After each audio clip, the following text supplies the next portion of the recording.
Good morning, students. Today is the third lecture on the electricity. I have reviewed your assignments submitted. I've corrected most of them. I would say all of you should join the Google Classroom. Today, students, I'll be picking up the resistance.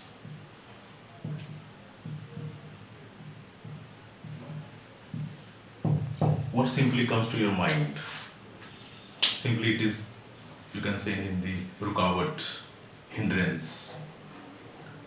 Flow of the electron is there, flow of current is there, and in between some hindrance is there.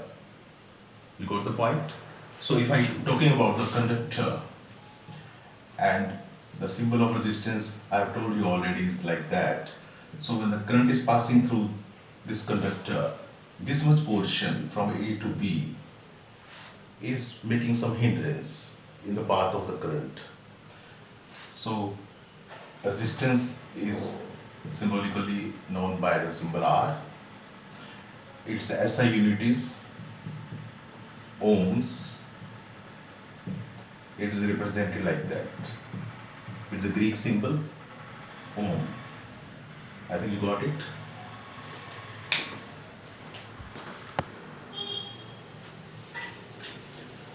Dear students, in the conductor, if I take these 2 points and current is brought over here at point A, so what brings the current over here?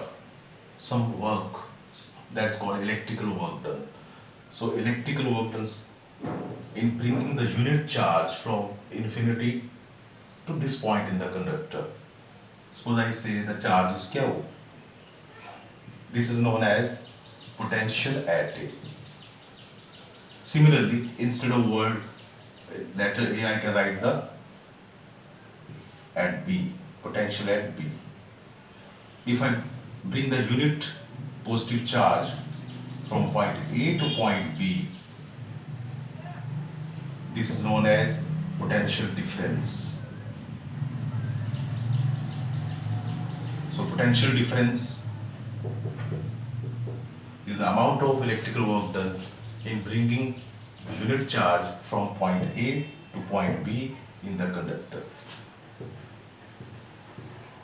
It is represented by V and its SI unit is volts. In your homes, there is a potential difference of 220 volts. So one is a point of the neutral wire, another is of the live wire. So potential difference must be 220 volt. If there is no potential difference, the current won't flow. Suppose appliance is there, or the refrigerator you are using in your home. If the potential difference is not of 220, it won't be functioning. Yes, so potential difference should be 220 volts. How you got it? Now you have understood about the electric current, potential difference and the resistance. And now the relation between these three physical quantities is very wonderful, and it gives a very important expression that's called Ohm's law. So since I'm shifting on, this is very important, it's a very significant topic. Dear students, here you understand what is this? Battery. It's a positive of the battery, and I'm using a meter over here. You know its positive is connected to the positive of battery. Then the resistance, you have just understood.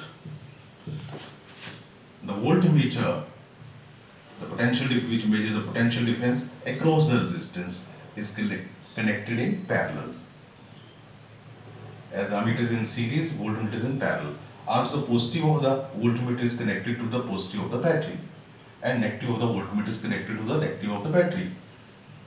Here I am using the switch.